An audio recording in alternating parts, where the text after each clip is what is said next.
Hola amores, soy Sirene y bienvenidos a un nuevo video de YouTube, en este caso edición Pride.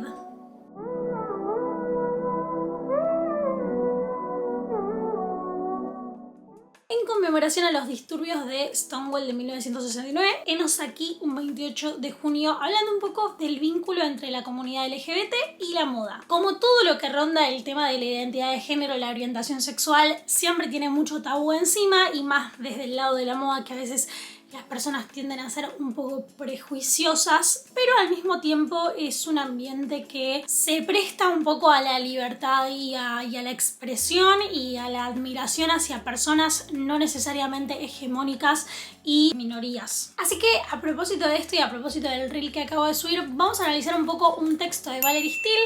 Recuerden, Valerie Steele es básicamente la reina de lo que sería el lado académico de la moda y es una ensayista, historiadora y una personalidad académica muy importante dentro de esta industria de Estados Unidos, pero que tenemos este libro bello que se consigue acá en Argentina, que se llama Fashion Theory hacia una teoría cultural de la moda por Valerie Steele. Es una traducción y compilación de varios de sus textos más famosos, hecho por la editorial Ampersand, que es una de las editoriales a mi gusto mejores para consumir moda. Además está al alcance porque es una editorial argentina, así que la pueden comprar acá. Entren en la lista, la me van a ver, pero la venden en todos lados, tipo en Jenny, el Ateneo. O sea, no hace falta que sean editoriales demasiado extrañas. Si están en otras provincias que no son Capital Federal, de Jenny o del Ateneo, yo les digo que no están todos en todos los Jennys o todos los Ateneos, pero sí van a poder pedirlos si están en otra provincia, que se los traigan de otra sucursal, tal vez de Capital o de otro lado donde sí tengan el libro que quieran. En este libro hay un capítulo que se llama Una historia queer de la moda del closet a la pasarela, que se basa en un texto del 2013 de Valerie Steele. Tiene un montón de contribuciones de un montón de otras personas del mundo de la moda, incluso de Yale University Press, en asociación con el Fashion Institute of Technology, que es en Estados Unidos. Y bueno, acá lo que se hace es básicamente un panelito de las partes más como claves. Básicamente lo que se empieza planteando es ¿por qué todos los diseñadores son gays? Es una pregunta que, si bien tal vez no me llega tanto en formato pregunta, sí me llega en formato prejuicio, tipo, ay, vos estuviste diseño de indumentaria, seguro tipo nunca viste un varón heterosexual. Primero, mentira, los ha habido, pero sí, obviamente, dentro de mi carrera, por lo menos creo que como mucho he cursado con 5 compañeros heterosexuales, 3 varones cis heterosexuales, digamos, ¿no? Entonces, obviamente que hay una pista o algo que nos va a entender que la moda está dominada más que nada por minorías, gente de la comunidad LGBT, mujeres, todos coincidimos en ser minorías y en no ser los sujetos más hegemónicos de esta sociedad, que vendrían a ser un varón cis heterosexual. Y básicamente lo que se dispone a hacer en este capítulo es como encontrar la respuesta o la solución o sí, la duda, o sea, la respuesta a esta inquietud de por qué es así. Si es realmente algo que pasa o si es un estereotipo. Algo fundamental en este texto, que es como lo que nos hace ver a lo largo de todas las páginas, es que la cultura gay desempeñó un papel protagónico en la creación de moda moderna. Y nos referimos a cultura gay con toda la cultura LGBT. A veces se habla de varones gays, pero en realidad hay muchísimas personas bisexuales, lesbianas, trans, de todas las variantes posibles, digamos, que tomaron un lugar muy fundamental en la industria y que inspiraron mucho a que la industria hoy sea lo que es. Sin ir más lejos, de hecho, las tendencias en el siglo XIX, por ejemplo, toda la época de la Belle Époque, las tendencias las delimitaban generalmente figuras que venían de estos grupos sociales. Por ejemplo, por un lado las prostitutas, y por otro lado, por ejemplo, la figura del sombrerero, de la cual ya hablaremos. Acá, por ejemplo, hay una quote de Fred Gross en The Advocate de 1997 que señala: vastas cantidades de gays y lesbianas que trabajan en la industria de la moda son prueba contundente de que la moda le debe hasta la vida a la sensibilidad gay. Pero Gross también observó que el mundo de la moda seguía extrañamente metido en el closet.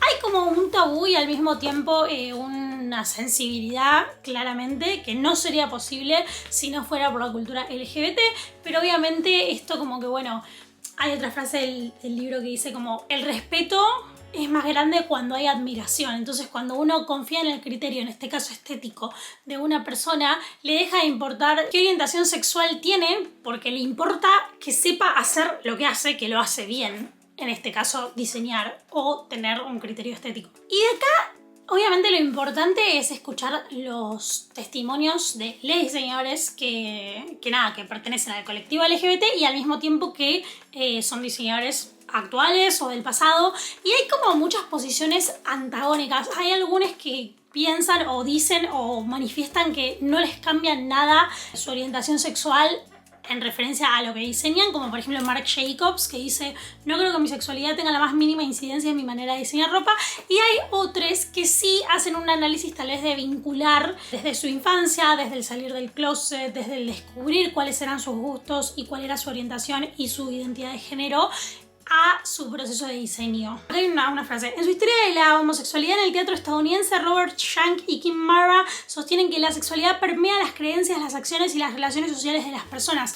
Para mí, y desde mi lado de bisexual también siento que es un poco así, o sea, siento que es imposible que tu orientación sexual y tu identidad de género no forjen la persona que sos, como todo lo que sos lo forja, digamos. O sea, no es nada más eso, pero te da ciertas creencias, te da ciertos como valores, pero sí, ciertos intereses que tienen que ver también con tu resguardo, con tu protección, con la gente con la que te sentís cómoda, con tipo quiénes van a ser como tu tribu cuando crezcan, digamos, en un sentido de contención, básicamente. Ahora, ¿cómo sabemos que estos diseñadores de los que vamos a hablar eran gays, lesbianas, bisexuales o trans? Básicamente la forma fundamental es porque llevaban diarios. En el pasado, siglo XX, siglo XIX, se llevaban diarios. No solamente los diseñadores, sino todo el mundo. Y obviamente acá hay dos fuentes más que investigaron todo este caudal de fuentes de la época.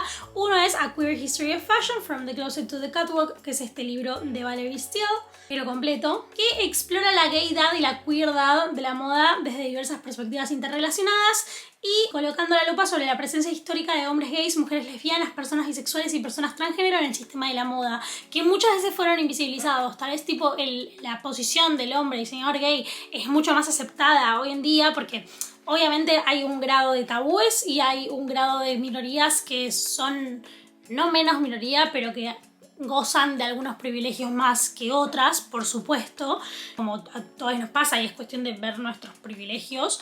Entonces nada, es simplemente mirar la lupa y poner en el ojo de la lupa a toda la comunidad LGBT, no solamente a las figuras que ya son más respetadas de por sí porque, bueno, gozan de ciertos privilegios. En segundo lugar, este libro lo que hizo fue poner de relieve la creatividad y la resistencia a la opresión que expresan los estilos de la calle y las subculturas LGBT, porque han transgredido los roles de sexo y de género y eso hace que surjan cosas más interesantes. Es indudable, o sea, de hecho, mismo en la moda, los momentos más como tipo contados así de esto pasó en este momento, fueron cuando se transgredieron estos roles de género, como en los años 20, 30 con Chanel, se empieza a dar un poco de bola al pantalón para la figura femenina. Después también un momento muy clave de los, creo que más o menos 70s, fines de los 60s, 70s con Yves Saint Laurent, cuando plantea esto del smoking, que era el smoking clásicamente masculino pero para las mujeres. También por un lado la minifalda, si bien bueno, mujer pollera, varón pantalón, digamos, sigue esa lógica, sí hubo una revelación del cuerpo y una forma de decir: este es mi cuerpo y si yo quiero mostrar hasta acá en vez de hasta la rodilla, lo muestro. Y todo eso tiene que ver con los roles de género y la sexualidad. La moda está muy ligada a la sexualidad, o sea, hay una clave de seducción, digamos, que no tiene que ver por seducir al otro, sino que tiene que ver porque somos como pavos reales, digamos. Todo lo que usamos no es biológicamente necesario en un sentido de que si no lo usamos no podemos sobrevivir al clima. A veces sí, pero los colores, los complementos, los accesorios son cosas que usamos para lucirnos, para mostrarnos y en cierta forma también para generar una impresión en el otro, atraer o no atraer o el objetivo que tengas, pero hay como una cuestión de la seducción ahí, que podés usarla, digamos, para seducir o para no seducir, pero sigue siendo como una forma de presentarte al otro. De lo que se puede hablar al final de todo esto es de una subcultura que pasa a la cultura dominante, que es apropiada por la cultura dominante. Y así es como vemos algunos elementos que surgen en la comunidad LGBT, como por ejemplo los arneses y todo como esa prenda más de todo lo que es BDSM, etc. Hoy lo vemos en gente cis heterosexual en joditas electrónicas. Y así es como pasa con un montón de signos que son apropiados por el capitalismo, un poco lavados de sentidos y de esa forma apropiados por la cultura dominante. Básicamente lo que hace en un principio es hablar un poco de dónde surge, digamos, esta concepción de la comunidad LGBT, por lo menos en relación a la identidad de género y a la orientación sexual y en el campo creativo también, con un vínculo creativo. Y lo que cuenta es que en un pasado, o sea, en la mayor parte de la historia, digamos, desde la antigua Grecia hasta más o menos el siglo XVIII, las personas no se pensaban a sí mismas como gay o heterosexual o bisexual, o sea, con una identidad de género o una orientación sexual puntual, sino que simplemente practicaban ciertos actos sexuales. También de esa forma estaba en algunos casos menos tabuizado, como por ejemplo en la antigua Grecia, que era totalmente común que dos hombres tipo en el ejército estuvieran juntos. ¿O no vieron Troya? Pues yo sí. Como no había un cierto énfasis en la identidad sexual de cada uno, se vestía a la persona generalmente acorde a su sexo biológico y sin mucha más vuelta. Hay quienes piensan igual que con la invención de la palabra homosexualidad es en el siglo XIX que realmente surge este sentido que va atado al sentido de la vida de pertenecer a la comunidad LGBT, pero bueno, la mayor parte de los académicos piensan que es en el siglo XVIII, en particularmente grandes ciudades como Londres, París y Ámsterdam, que surgen las subculturas gays. Tres de las clasificaciones que por lo menos la prensa inglesa usaba para digamos, clasificar, porque el hombre siempre le tiene miedo a lo desconocido, entonces tiene que clasificar absolutamente todo, eran por un lado los mollies, tenía que ver con un subgrupo que venía más de las clases populares y tenía esta cuestión de, según la prensa en ese momento, afeminación o afeminado, digamos, y usaban vestidos en aguas, tocados elegantes y zapatos con lazos, y obviamente eran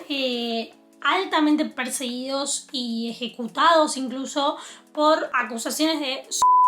En segundo lugar estaban los macaronis. Estaban caracterizados por su elegancia amanerada, también siempre como de la mano de la condena a lo que son símbolos femeninos, en este caso el amaneramiento. Pero bueno, ya hablamos de esto 1000 veces, nada más que decir que harta. En este momento los macaronis de hecho son muy hablados para 1760, 1770 y todo lo que tiene que ver con el rococó. Era el rococó en su máxima expresión en su cara masculina, digamos. En Inglaterra particularmente los burlaban, los asociaban a la cultura francesa porque los ingleses eran más como de la virilidad inglesa, tipo la panza, el estar como más descuidado, digamos, y no cuidarse estéticamente. Y se jactaban muy en eso para hablar de su virilidad. Los franceses se cuidaban más físicamente, o sea, empeñaban más tiempo en cómo se veían y por eso los burlaban con las caricaturas de los macaronis. Pero no hay ninguna prueba de que todos fueran homosexuales, o sea, era como simplemente un prejuicio, tipo tal vez lo sabían, tal vez no. Y en tercer lugar tenemos a el varón sombrerero, que es una de las figuras más importantes y la predecesora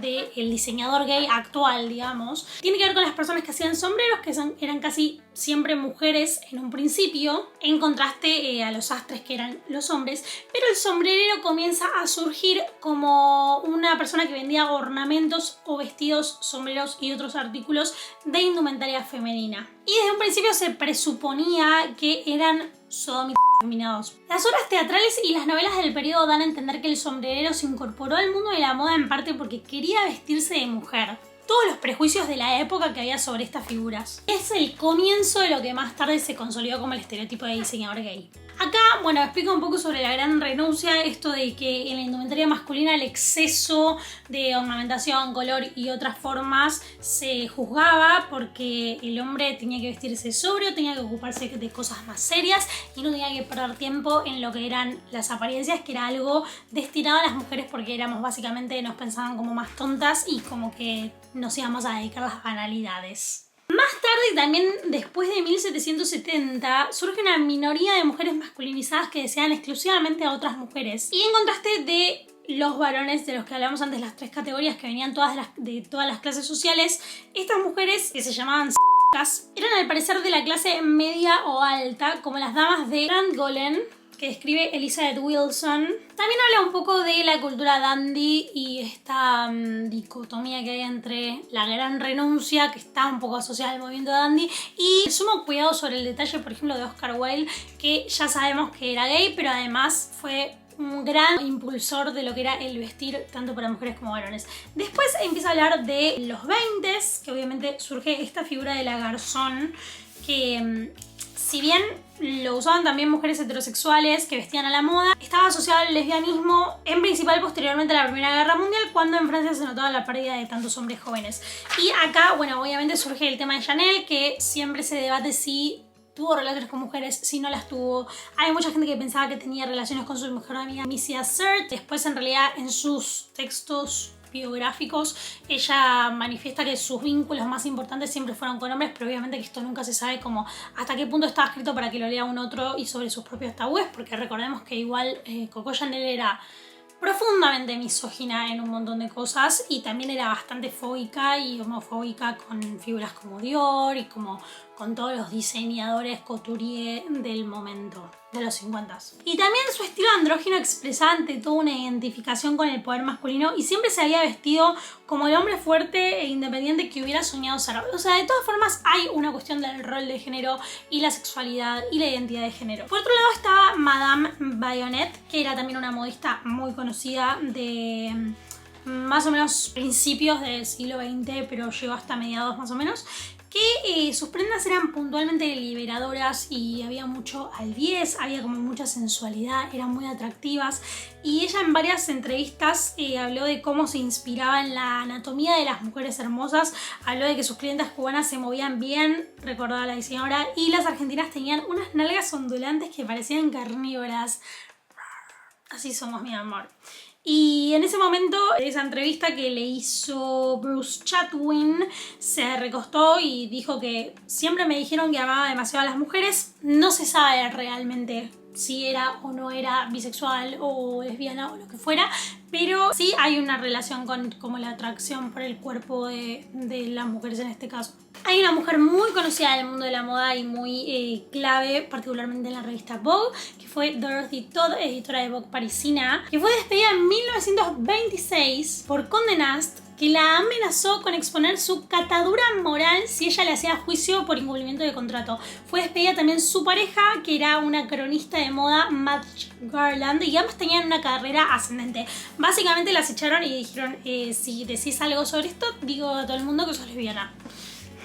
Nice. Por otro lado, hablando de varones, Charles Frederick Worth, que fue el primer modisto del cual ya les hablé en varias ocasiones, no hay ninguna evidencia de que fuera gay o bisexual o hetero, absolutamente nada. Y además muchos hombres que eran homosexuales se solían casar para como usar de fachada para no ser denunciados, porque había mucha persecución también en esos momentos. Por ejemplo, tenemos dos ejemplos que sí son conocidos de su orientación sexual, que son Cristóbal Valencia y Christian Dior. Mientras ellos vivieron, su orientación sexual no era conocida, pero otros profesionales de ese área sí sabían con quiénes se vinculaban y sabían sus orientaciones sexuales, como por ejemplo Chanel, que era muy boca larga ella y contaba todo y era recontra. Por ejemplo, de Balenciaga, Ladizio Jaworowski de Attainville fue su compañero durante 2 décadas, desde 1928. Y además también creo que diseñaba con él. Pero como Balenciaga era tan católico devoto y también la sociedad española era muy conservadora, mucho más que la francesa, nunca lo dijo en vida. Por otro lado, Dior, bueno, nació en una familia de clase media alta francesa y a principios de los años 20 ya vivía en París rodeado de amigos artistas y músicos, muchos de ellos gays. Era muy de la bohème parisienne. Y Dior lo mantuvo en secreto frente a sus padres porque sabía que para la madre sería un disgusto tremendo. Para 1938 Dior ya compartía su vida con Jacques Homberg, una década más joven que el couturier.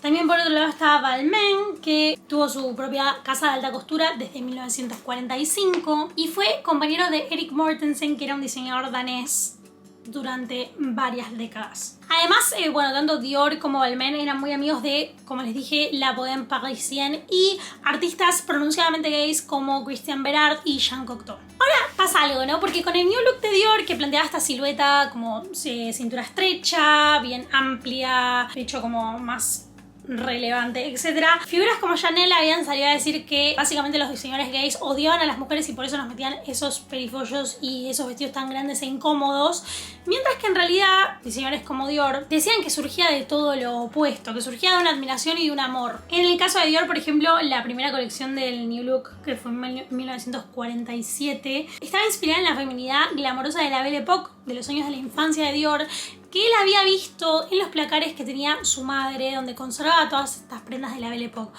Fue como medio una oda a su madre, a la que quería enormemente, que tenía como una relación muy íntima. Pero claro, Chanel decía, como ellos sueñan con ser mujeres, visten de travestis a las mujeres de verdad. Dios. Chanel es como que cada vez que hablaba, tipo, se hundía más y más. En 1954 culpó de su fracaso inicial, porque tuvo un fracaso en la colección Chanel, a los periodistas que estaban a la merced de las mariquitas por el new look. Decía, o sea, cosas como... O sea, eso daba pie a que otras personas pensaran cosas como que todo homosexual alberga en su inconsciente un sentimiento extremo de odio y temor respecto de las mujeres, y por eso hicieran una moda femenina cruel, incómoda y restrictiva. Yo amo los vestidos de Dior, los hubiera usado. Ese tipo de actitudes, como por ejemplo las de Bergler, que era un psiquiatra freudiano. ¡Qué raro!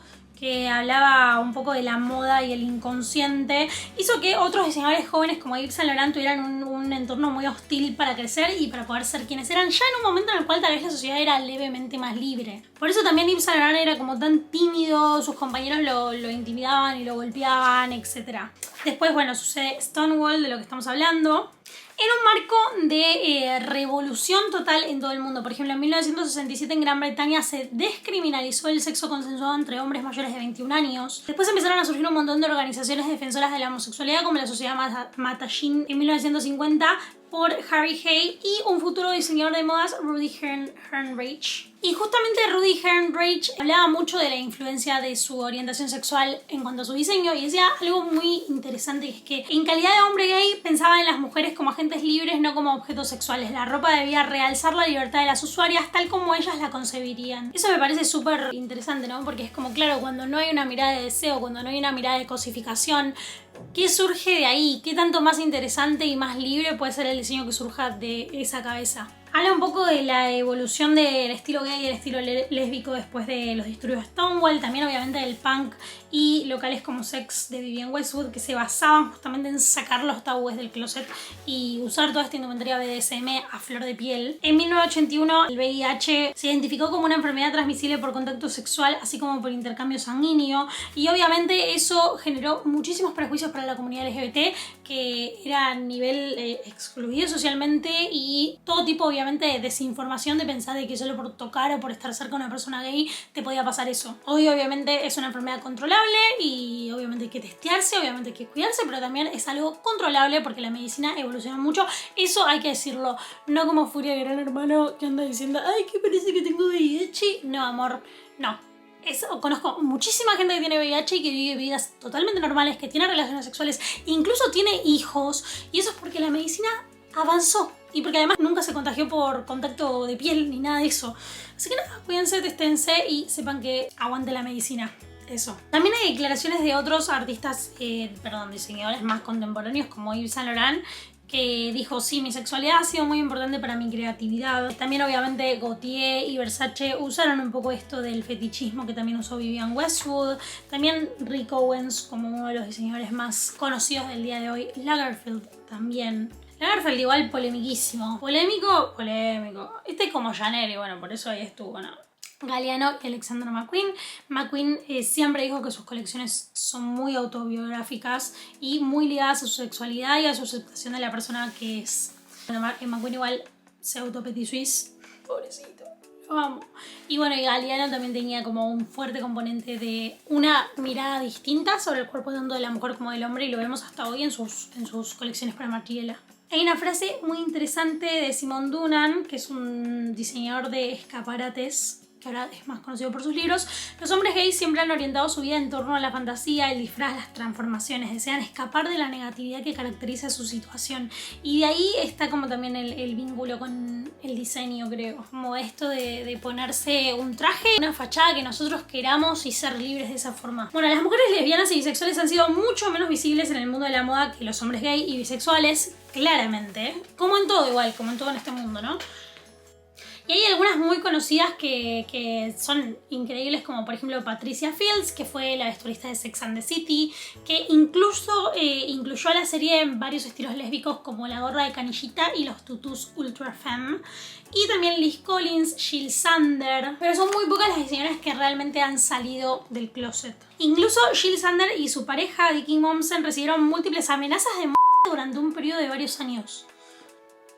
Y acá hay una reflexión de Oliver Thakeskens que me parece súper interesante, que dice: históricamente los gays fueron más aceptados en los rubros estéticos, incluso si se trataba solo de decorar algo para los ricos. Estos cerraban los ojos a la sexualidad de los diseñadores y les daban una chance. Se abrió una puerta a la tolerancia, porque cuando hay admiración hay más tolerancia. Es un poco lo que les decía antes. Obviamente igual existe una brecha de género, que lo vimos en The Last Runway. Si bien hay mucho diseñador hombre gay, también pasa que en un rubro, en una industria que está principalmente abocada al consumo femenino, es ridícula la diferencia que hay de posiciones de poder entre hombres gays y mujeres. No importa, hombres gays o heterosexuales y mujeres. Las mujeres que ocupan cargos directivos son ínfimamente menores a la cantidad de hombres que los ocupan.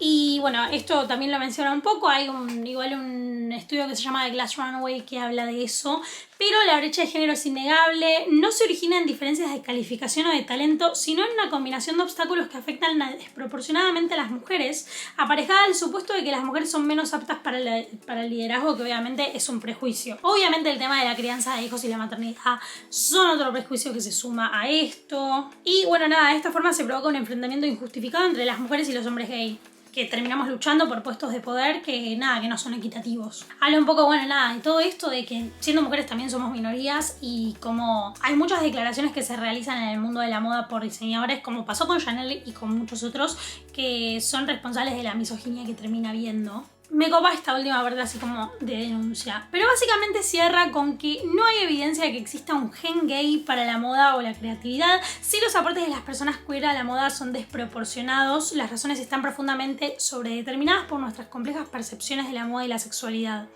No puede haber una comprensión cabal de la moda que no dé cuenta de las contribuciones creativas que han legado la sucesivas generaciones de personas LGBT. Y después había una frase que no la encontré, pero que era muy interesante, que decía: no podemos comprobar que en la bolsa de Wall Street haya más o menos personas de la comunidad LGBT que en el mundo de la moda, pero sí claramente el mundo creativo, las industrias creativas son un poco más amistosas que las industrias duras y exactas para darle la bienvenida a minorías o comunidades disidentes. Más allá de esto, hay un montón de conflictos y de problemas y de prejuicios y opiniones misóginas que siguen haciendo que sea complicado como simplemente de naturalizar y coexistir, y también agradecer a todo lo que nos ha dado la comunidad LGBT desde la industria creativa. Pero bueno, este es un poquito un resumen de esta sección de este libro. Lo deberían leer completo porque realmente tiene muchas partes muy interesantes, pero tiene un poquito de eso, tiene un poquito de capítulos de cosas distintas, y ese capítulo en particular